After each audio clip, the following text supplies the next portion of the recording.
नूर, क्या हुआ है बेटा? तुम जब से आई हो परेशान हो। नरगिस भी नूर के मुरझाए चेहरे को देखते बोली। दोनों इस वक्त डिनर कर रही थी। हाँ, कुछ नहीं भी, सिर्फ सर में दर्द है। नूर बी की आवाज़ पर होश में आती नफ़ी में सर हिलाकर फीकी सी मुस्कुराहट के साथ बोली। बेटा, तो फिर मुझे बताया क्यों नहीं? नरगिस भी परेशान से उसके सुख चेहरे को देखने लगी। नहीं भी, इतना ज़्यादा नहीं है, और अभी तो बहुत ज़्यादा कम हो गया है। मैं आराम करूंगी, ठीक हो जाऊंगी। नेपकिन से हाथ मुंह साफ करती चेयर खिसका कर उठी। नूर, कुछ खा तो लो बेटा। दिन ब दिन खाना कम खाने लगी हो, बीमार पड़ जाओगी। भी फिक्रमंदी से बोली। नहीं भी, सच में अब पेट में जगह नहीं। वो इनकार करती बोली कि बेल बजी। मैं देखती हूँ कौन है। वो कहकर दरवाजे की तरफ चली गई। दरवाज़ा खोला तो सामने ही दादा को थकी हालत में पाया। दादा, वो बड़बड़ाई और दादा भी उसे देखने लगा और देखता रहा। तुम यहाँ इस वक्त? दुपट्टा ठीक करते वो बोली। बस रहा ना गया। वो अंदर दाखिल हो गया, जानता था वो आने नहीं देगी। तुम अंदर कहाँ जा रहे हो? उसे जाते देखकर वो पीछे से मसूई गुस्से से बोली। मुझे भूख लगी है जालिम। उसे पेट पर हाथ फेरते मासूम सूरत बनाई और नूर ने दांत पीसे। तो क्या घर में खाना नहीं मिलता जो यहाँ आ गए हो भीख मांगने? दरवाज़ा बंद करके वो पीछे आते बोली। यही समझ लो।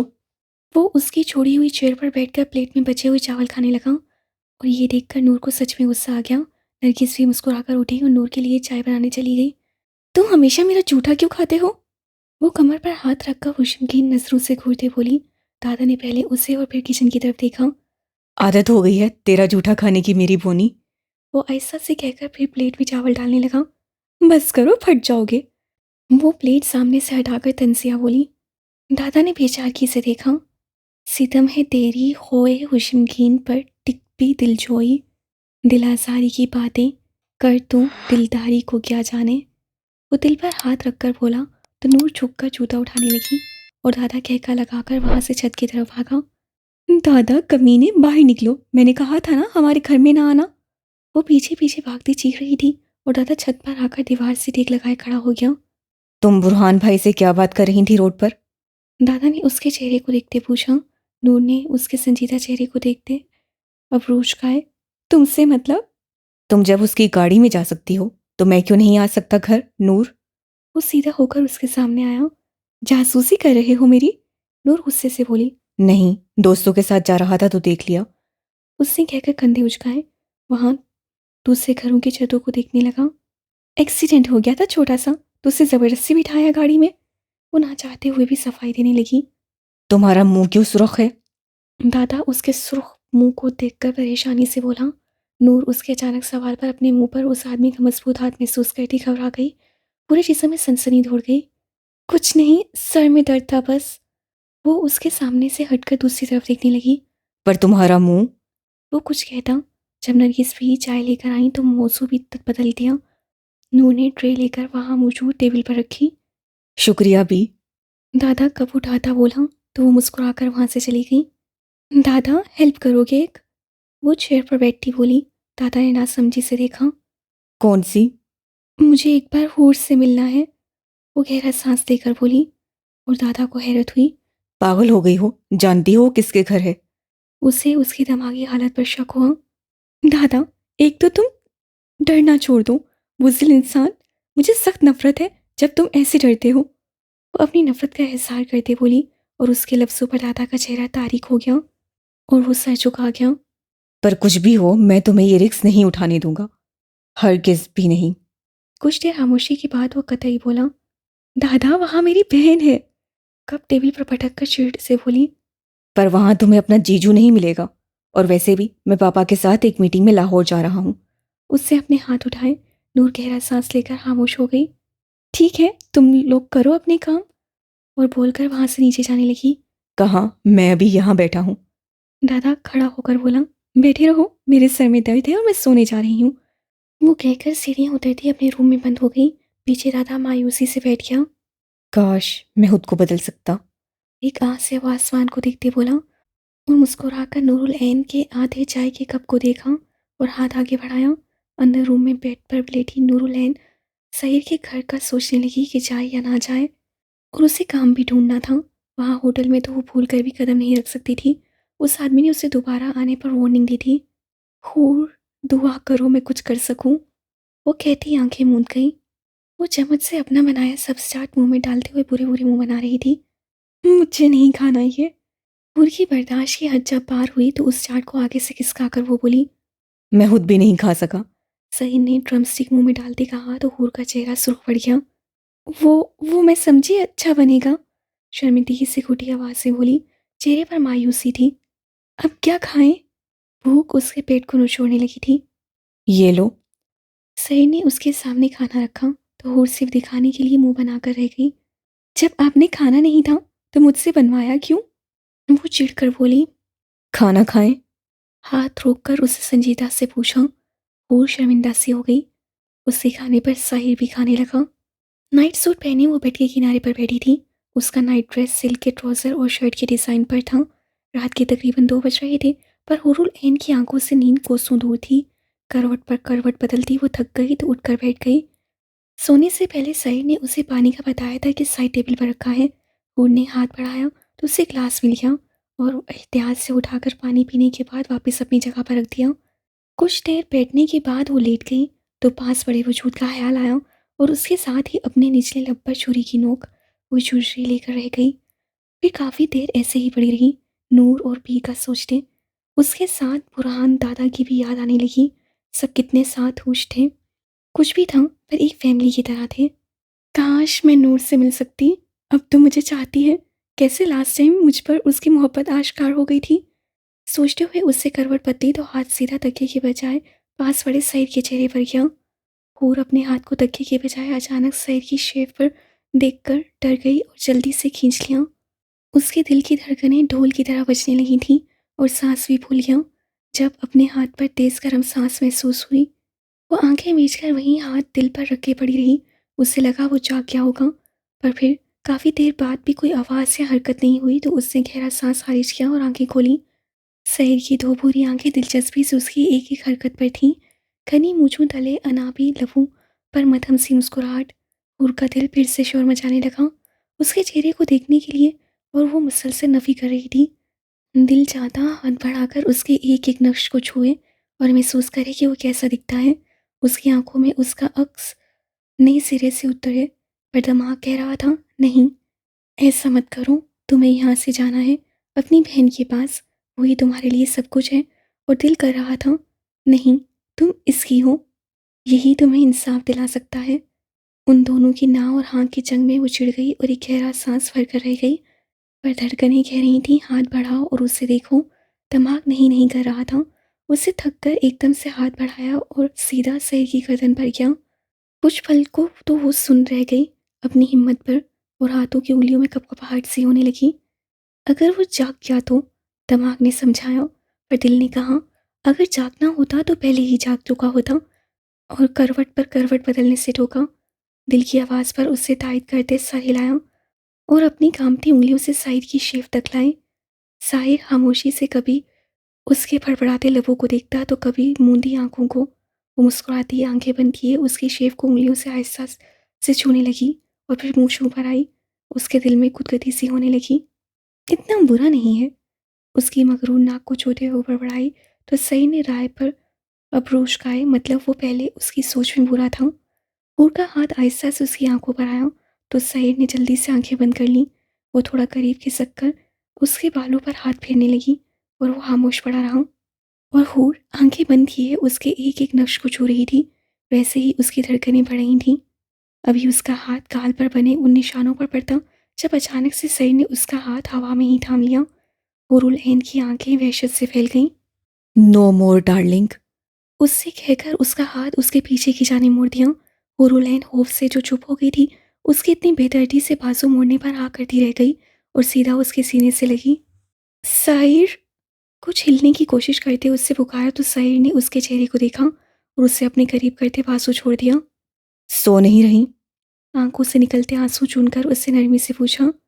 नींद नहीं आ रही, अपनी सिसकी दबाते उससे कहा तो सईद ने उसका सर अपने बाजू पर रख दिया।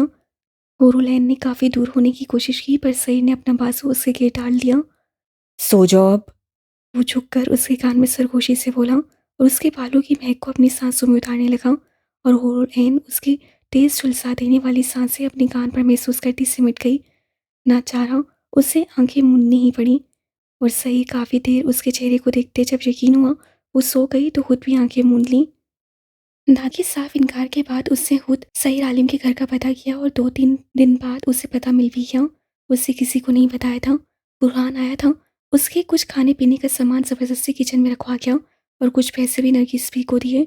नूरुल ऐन ने एहतजाज करना चाहा पर उसे सख्ती से उसका मुंह बंद करवा दिया और कहा कि मैं पूरी कोशिश कर रहा हूँ सईद आलिम का निकाब उतारने की। अगर वो पकड़ा गया तो हुरुल ऐन भी आज़ाद हो जाएगी। तुम फिक्र मत करो। वो उसे बावर करवा गया कि ऐसे नहीं बैठा। नूरुल ऐन मुतमईन तो नहीं हुई, अलबत्ता खामोश ज़रूर हो गई और उससे सोच लिया था वो हूर से ज़रूर मिलने जाएगी और ठीक कुछ दिन बाद उसे पता मिल ही गया। अभी वो सिल्वर कलर की शलवार कमीज में दुपट्टा अच्छे से उड़े एक नज़र आईने पर डालकर बाहर आई। बी, मैं ज़रा अपनी फ्रेंड के पास जा रही हूँ। आते हुए लेट हो गई तो परेशान मत होइएगा।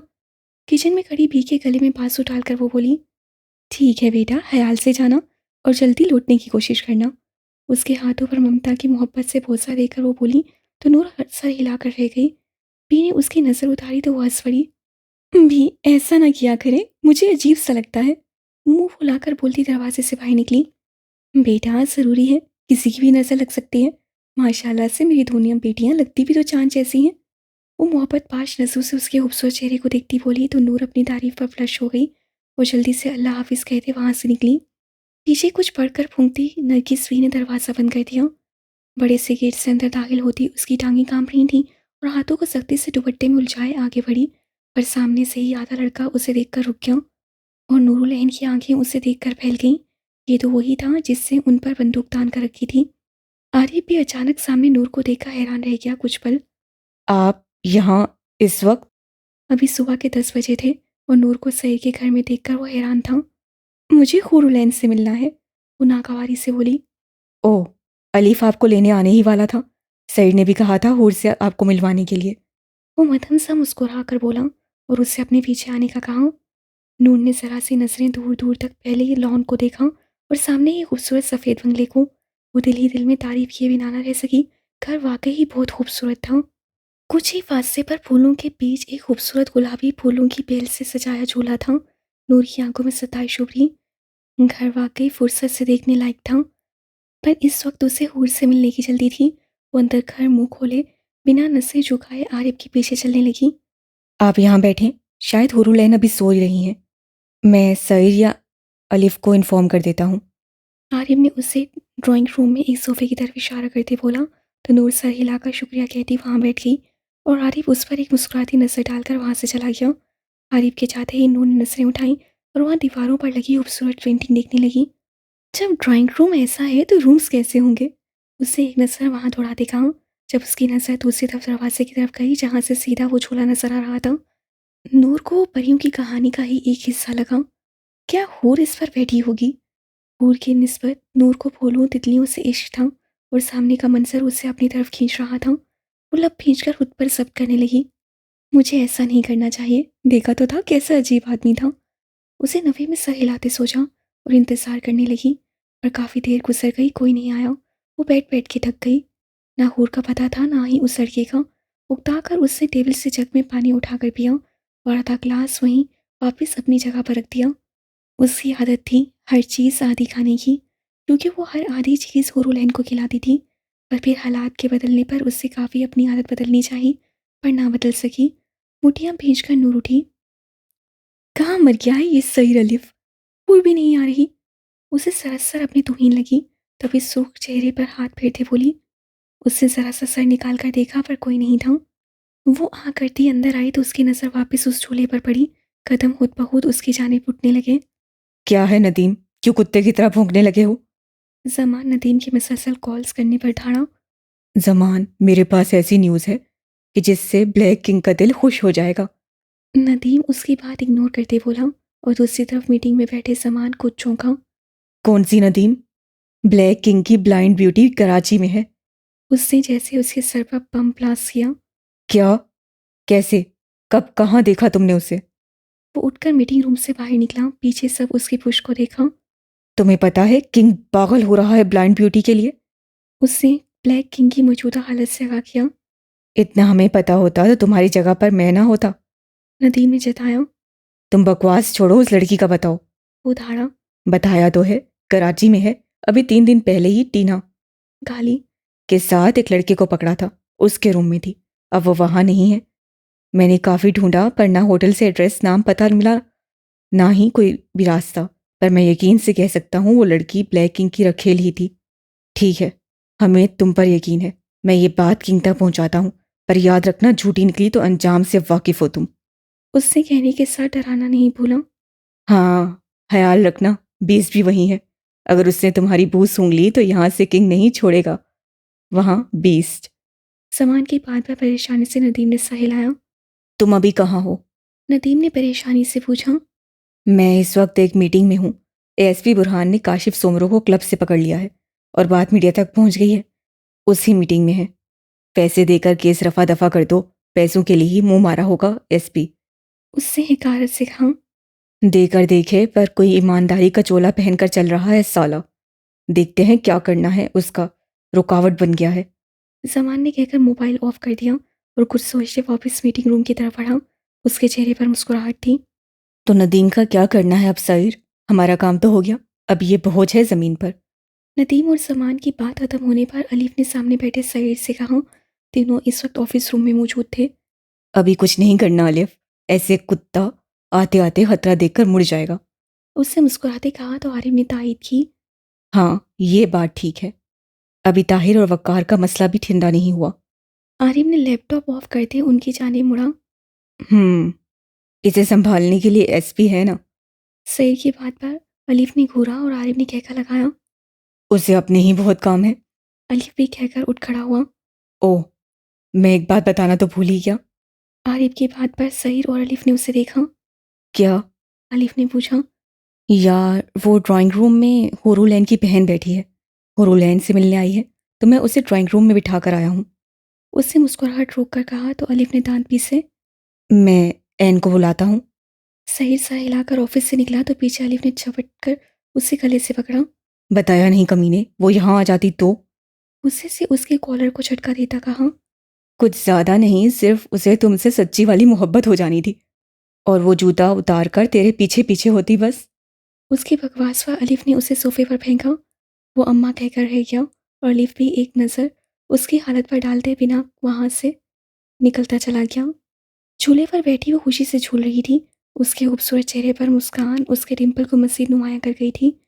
ड्राइंग रूम के डोर पर खड़ा अलीफ उसे दिलचस्पी से देख रहा था। नूर।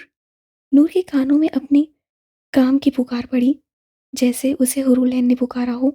वो एकदम झूले से उतरी और आगे बढ़ी, पर सामने ही दरवाजे पर खड़े अलीफ को देखकर वह हैरान रह गई। ये तो वही शख्स है। उसे होटल वाला आदमी याद आया। नूर ने अपने लबों पर जुबान फेरी। ये तो उसे ही देख रहा था। उसकी हिम्मत ना हुई आगे बढ़ने की। सही जो हुरूलैन को ड्राइंग रूम में छोड़कर गया था कि उसकी बहन मिलने आई है, तो हूर को यकीन ना आया और जल्दी से फ्रेश होकर सईद के साथ यहाँ आई तो सईद अलिफ को दरवाजे पर देखकर मुस्कुराता उसे वहीं बैठाकर चला गया और हूर अब सोफे पर बैठी नूर को पुकार रही थी, पर कोई रिस्पॉन्स ही ना आया। नूरुलैन, क्या तुम आई हो? हूर को लगा उसके साथ मजाक किया गया है, तभी गुस्से से पूछने लगी। अलिफ के लबों पर मुस्कुराहट सी आ गई। ना चाह रहा उससे कदम बढ़ाए दरवाजे की तरफ। उसके कदम भारी हो रहे थे, पर सामने वाला जरा भी हरकत नहीं कर रहा था। एक तो नूर को उसके जंगली हुलिये से वहशत हो रही थी, दूसरा उसका यूं रास्ता रोककर खड़े रहना मुसीबत में डाल गया। वो कुछ और करीब आई पर अलिफ जरा सा भी ना हिला। नूर। होरूलैन ने थक कर आखिरी बार पुकारा। हाँ होरूलैन। उससे कपकपाती आवाज में अलिफ को देखते जवाब दिया। उसे यूं घूरकर बुत बने देखने पर नूरुलैन की पलकें लरस रही थीं। कहाँ हो नूर, यहाँ हो ना? नूर ने उसकी आवाज़ सुनकर खुशी से कहा। यहाँ क्यों आई हो? अलीफ सीधा होकर उससे सवाल करने लगा। नूर ने अपनी लरसी पलकें उठाई और उसकी गई आंखों में देखने लगी जहाँ सर तासुरात थे। अपनी बहन से मिलने। नूर ने अंदर बैठी हुरलैन को देखने की कोशिश करते जवाब दिया, और वो दीवार जैसा इंसान उसके रास्ते में हायल था कि वो कितनी भी कोशिश करती ना देख सकती। वो सामने खड़े होते हुए भी उसके सीने तक आती थी। हमेशा की तरह यहाँ भी उसे अपने कद पर शर्मिंदगी होने लगी। मैंने तुम्हें क्या कहा था, दोबारा दिखी तो? उसकी बात पर नूर ने आंखें फैलाकर उसे देखा। प- पर आपने तो होटल के बारे में कहा था। उंगलियां मरोड़ते हुए बोली। उसे समझ नहीं आ रहा था कैसे वो इस बिल्डोजर को हटाए। अलीफ उसे देखने लगा जो अपने जूतों को देख रही थी। तो फिर यहाँ होगी। जेब में हाथ डालकर वो साइड हुआ। नूरुलैन अल्लाह का शुक्र करती। उसके सवाल पर सर अस्वाद में हिलाकर साइड से गुजरने लगी कि अचानक अलीफ करीब हो गया। वो डरकर दरवाजे से लगी और आंखें फाड़े कभी उसे देखती तो कभी सामने बैठी परेशान सी नूरुलैन को। हटिए। वो दरवाजे से चिपक गई। फिर मत आना यहाँ, वरना मैं तुम्हारे पीछे आ जाऊंगा साई की तरह। वो झुककर सरगोशी में बोला तो नूरुलैन खौफ से आंखें मीच गई। वो बहुत हसास और मासूम थी और ये ड्यो जैसा शख्स उसे डराने की कोशिश कर रहा था। कुछ भी गलत बात मत करना हुरुलैन के साथ। सामने लगी कैमरा से सई की नजरें तुम पर होंगी। उसे दरवाजे के साथ लगी कामता छोड़कर वो वहां से चला गया। तब जाकर नूरुलैन ने आंखें खोली और अपना बंद सांस बहाल किया। खौफ से उसकी धड़कनें बेरब चल रही थी। नूर मैं जाऊं? रोनी जैसी आवाज में कहा तो उसे होश आया और जल्दी से उसके पास आई और हूर कहती उसके गले से लगकर खुद भी रोने लगी। मैं तुम्हें बहुत मिस कर रही हूँ हूर। मैं बिल्कुल अकेली हो गई हूँ। वो उसके गले से लगी रोती बोल रही थी। ओह माय गॉड, ये कौन सा अजूबा है? मुस्कान नाश्ते के बाद हूर के ढूंढते जब आरिफ से पूछने पर ड्राइंग रूम में आई तो दोनों एक जैसी बहनों को रोते देखकर चीखी। हूर और नूर ने दरवाजे की तरफ देखा। नूर को उसकी शौक वाली हालत पर हंसी आ गई। मतलब कि एक ही शक्ल की दो दो लड़कियां, क्या मजाक है? मारो मुझे मारो। वो कहती अंदर आई और दोनों के सामने वाले सोफे पर बैठते कहा। ये बार हूर भी हंस पड़ी। जासूसी पर आई हो? हूर ने मशकूक लहजे में कहा। आना पड़ा, ऊपर से हुक्म है।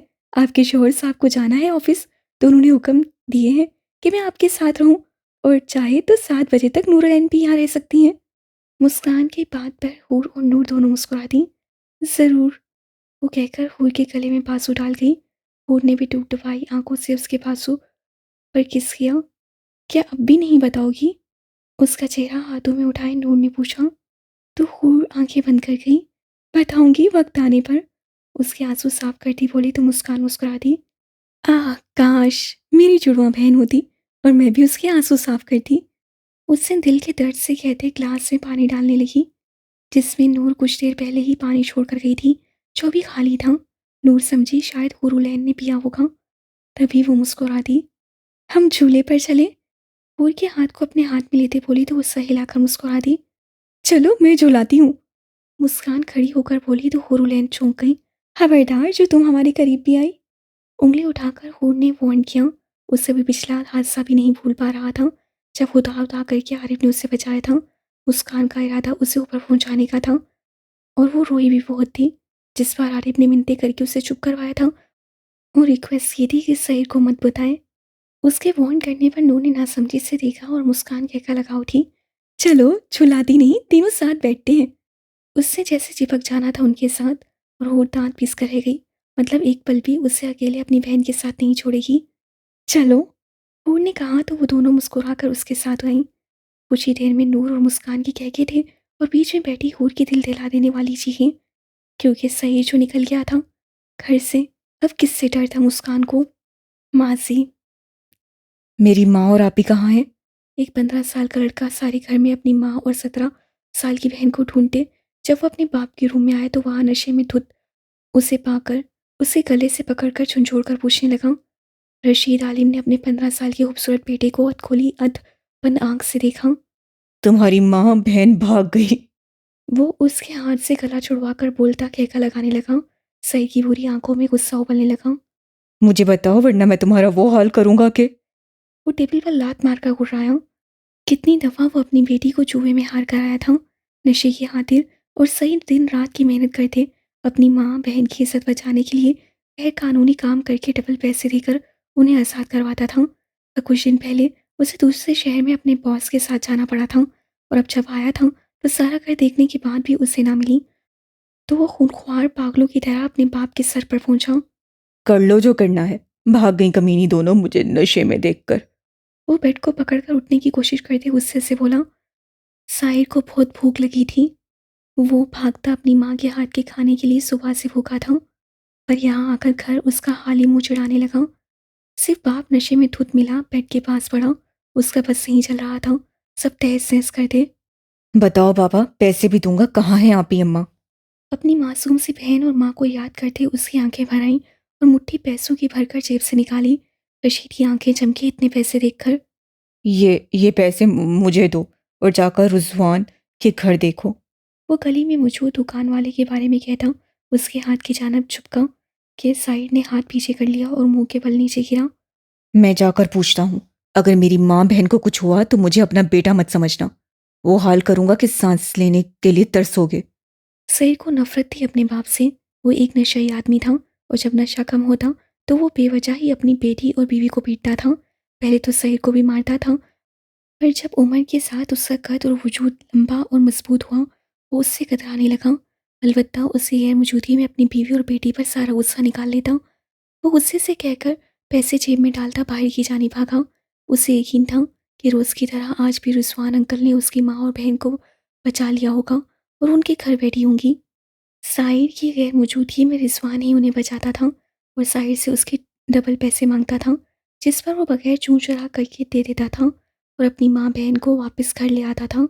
उसकी बहन बहुत मासूम थी, नाजुक फूल जैसी, और साहिर को बहुत प्यारी भी थी, जान से ज़्यादा। पर वो क्या करता, कमाता नहीं तो भूखे मर जाते। दूसरी तालीम मैट्रिक पास लड़के को कौन दे सकता था जॉब। इसी वजह से उससे इस गैर कानूनी काम में हाथ डाला था और अब अच्छा खासा कमा लेता कि बाप के नशे और घर के खाने का हो जाता था। रिजवान चाचा, अम्मा आपी। दुकान में दाखिल होकर साहिर ने एक ही सांस में कहते टेबल पर मुट्ठी पैसों की रखी। रिजवान ने नासमझी से देखा। पर साहिर, वो कुछ बोलता कि साहिर बीच में ही बोला। आज बहुत हैं पैसे, जितने चाहे ले लें, पर जल्दी अम्मा आपी को बुलाएं। मुस्कुराते उससे दूसरी जेब से भी पैसे निकाले। रिजवान चाचा परेशान हो गया और साहिर को देखने लगा। पर साहिर, तुम्हारी माँ और बहन दोनों मेरे घर नहीं है। रशीद ने जुआ खेला ही नहीं कल से। और दूसरी बात, सुबह से सिमी सामान लेने भी नहीं आई। ये देखो। रिजवान ने कहते हुए उसके सामने शॉपर में खाने का सामान रखा। क्या मतलब नहीं है? पर अब्बा तो कह रहा, आपको मालूम है। कुछ होप से उससे कहा। झूठ बोल रहा है, मुझे कैसे मालूम होगा? तुम जाकर जुआ खाने में किसी से पूछ लो। रशीद आज या कल खेलने ही नहीं आया। अगर फिर भी यकीन ना आए तो मेरे घर जाके रजिया दी से पूछ लो। रिजवान की बात सुनकर साहिर की ऐसी हालत थी जैसे काटो तो बदन में लहू ना हो। साहिर, जब शहर से आना तो मेरे लिए वहां से हरी चूड़ियां जरूर लाना। मेरे प्यारे भाई हो ना। एक प्यारी सी मिन्नत भरी आवाज कानों में गूंजी। उसके साथ ही आंसू गाल पर फिसल आए। कहाँ जा रहा है सहीर? उसे गुस्से में दुकान से जाते देखकर रिजवान पीछे से बोला। अब्बा से अम्मा और सिम्मी का पूछने। वो पीछे बगैर मुड़े गुस्से से दौड़ा। सहीर, कुछ गलत मत करना वरना जेल हो जाएगी। उसके खतरनाक तेवर देखकर उससे टोका। वो अनसुना करता भागा। सहीर मेरे बेटे, मेरा दिल नहीं कर रहा तुम्हें जाने देने को। एक और आवाज़ उसके कान में गूंजी तो वो धाड़ से दरवाज़ा खोलकर अंदर दाखिल हुआ। रशीद आलिम। वो गुर्राता अंदर दाखिल हुआ। सारा दिन हूर के साथ गुजारने के बाद अब वक्त आया था कि उसे जाना था और वो जाने के लिए उठ भी खड़ी हुई। मैं चलती हूँ हूर, बहुत देर हो गई है। नूर की आवाज़ पर हूर ने सर ऊंचा किया। अभी वो मुस्कान और नूर के साथ अपनी बचपन की बातें कर रही थी और इतनी जल्दी वो जा रही है। जरा रुक जा। उससे पलके झपकी। रुक जाती अगर बी की फिक्र ना होती। वो इंतजार कर रही होंगी। उससे उसका हाथ दोनों हाथों में लेकर कहा। हूर समझती सर हिला गई। फिर कब आएगी? उससे उम्मीद से पूछा। नूरुलैन को अलीफ की बात याद आई तो बदन में सनसनी सी दौड़ गई। हाँ, जल्द। उससे हाथ थपथपाते कहा और दुपट्टा ठीक करती उठ खड़ी हुई। वो तीनों इस वक्त नूरुलैन के रूम में मौजूद थी। मुस्कान इन बहनों के इमोशनल सीन से बोर होकर अपना पसंदीदा काम नेल पेंट करने लगी। हाँ, तुम्हें अब जाना चाहिए और मुझे भी, वो कहती खुद भी उठी और हूर को दोनों अकेला रूम में छोड़कर चली गई। हूर वापस अपनी तन्हाई अंधेरे में आकर अपना निच्चा लब इतना जोर से काटा कि मुंह में खून का जायका फैल गया। दर्द से वो आग करती रह गई और उठकर खुली फिजा में सांस लेने के लिए खिड़की की तरफ आ गई। वहां खड़ी होकर वो गहरे गहरे सांस लेने लगी कि सारे अंदर में फैली घुटन खत्म हो जाए। सही जो अंदर दाखिल हुआ था, खिड़की के पट पर सर रख के खड़ी हुरुलैन पर उसकी नजर पड़ी। वो मुस्कुराता दरवाज़ा बंद करके कोट हैंग करता उसके पीछे आया कि वो उसके कदमों की आवाज़ भी न सुन सकी। सही की सांसों में अभी तक उसके बालों की महक थी, जिससे वो जाकर भी अपनी सांसों से अलग नहीं कर सका था। उदास हो? उससे घिर बाजू डालकर उसे अपने हसार में लेकर वो कान में सरगोशी से पूछा। उसके अचानक सरगोशी और मजबूत हसार पर हुर की चीख निकलते निकलते रुकी। आप सईर? वो अपना सांस बहाल करती बोली, जैसे किसी ने उसे अंधेरे में खींचते खींचते वापस उजाले में फेंका हो। हाँ मैं सईर। उसके बालों पर रब रखते उससे कहा तो गहरा सांस लेकर रह गई। अलबत्ता खुद को आज़ाद करवाने की कोशिश की पर नामुमकिन साबित हुई। उदास हो? एक बार फिर साहिर ने पूछा, पर अब की बार आवाज़ में नरमी नहीं सख्तपन था। हाँ, थोड़ी थोड़ी, उससे अस्वाद में सही लाकर जवाब दिया। वो क्यों? अब तो तुम्हारी बहन भी आ गई थी तुमसे मिलने। खिड़की के पट बंद करते उसे उसकी पुश्त खिड़की से लगाई और दोनों तरफ बाजू रखकर पूछा। और उसकी झुलसा देने वाली गर्म सांसों पर चेहरा मुड़ गई। तुम एक ही बार में मेरे सवाल का जवाब दे दिया करो डार्लिंग। उसकी सफ़ेद गर्दन की शहरक पर लब रखते वो बोला तो हुरुल ऐन सख्ती से आंखें मीच गई। एक बार फिर उससे अपने कुचले हुए लब पर दांतों का दबाव डाला। साइर, वो हाथ उसके सीने पर रखते कांपती आवाज़ में बोली। तो साइर ने गर्दन उठाकर उसके सर पर से चेहरे को देखा। उसकी हालत देखकर साइर की पूरी आंखों में सुर्खी फैल गई। श्श्श, उससे सरगोशी करते उसके कांपते वजूद को अपने सीने से लगा लिया और काफी देर आंखें बंद किए खड़ा रहा। पूरू लैन के फड़फड़ाते लब उसके सीने पर रखे थे और आंसू उसकी शर्ट में जज्ब हो रहे थे। उसे सुकून मिल रहा था, बहुत सुकून, कि उससे अलग होने की ख्वाहिश ही नहीं रही थी। पर जब अचानक उसके दिमाग में कहका गूंजा तो वो सुकून कहीं दब गया। उसकी जगह वहशत ने ले ली थी। मुझे मोबाइल चाहिए, उससे आयसा से लबों को हरकत दी। सईर उसकी फरमाइश पर बंद आंखों से मुस्कुरा दिया। कल मिल जाएगा। अलग होकर उसने उसका चेहरा हाथों में भरकर ऊंचा किया। और की नजरें झुकी हुई थीं, जिनमें वहशत नाच रही थी। बस दिल कर रहा था भाग जाए सबसे दूर, सईर की पहुंच से भी दूर। अभी क्यों नहीं, उसने जिद्दी लहजे में कहा। सईर ने घूर कर उसके चेहरे को देखा जहां सुर्खी की बजाय सर्दी फैली थी। उसका निचला लब भी कुचला हुआ था। ये देखकर सईर की आंखों में गुस्सा उतरा। ये क्यों किया तुमने ऐन? चेहरे पर उसकी पकड़ कुछ सख्त हुई। उसका अंगूठा उसके निचले लब पर था और उसका इशारा समझ गई थी। बेसाख्ता उससे आंखें मीची। क्या? वो अनजान बन गई। तुम जान गई हो मैं किसके बारे में बात कर रहा हूँ। तकलीफ क्यों दी खुद को? अंगूठे का दबाव डालते उसे सर्द आवाज में कहा। और ने अपनी आंखें उठाई। सही की आंखें उसकी आंसू भरी नजरों से टकराई। जहां हजार सवाल थे, उसे सख्ती से अपने लब खींचे। पर पहले क्यों ये तकलीफ नहीं देखी, उससे कांपती आवाज में कहा तो आंसू फिसल कर उसके गाल पर गिरे। उससे कांपती आवाज में कहा तो आंसू फिसल कर उसके गाल पर गिरे। सही को लगा उसे जैसे किसी ने पीछे से हंचक घूम दिया हो। मैं अंधेरे में था। भारी सर्द आवाज होर के कानों में पड़ी। उसकी हैरत से आंखें फैल गईं। आप क्या? वो मजीद कुछ कहती जब उससे पहले ही वो उसके धड़कते दिल में समाई।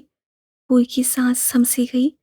एक नरम गरम हसार में आकर वो हिल भी नहीं पा रही थी कि उसे लगा उसके पांव जमीन से ऊपर हैं।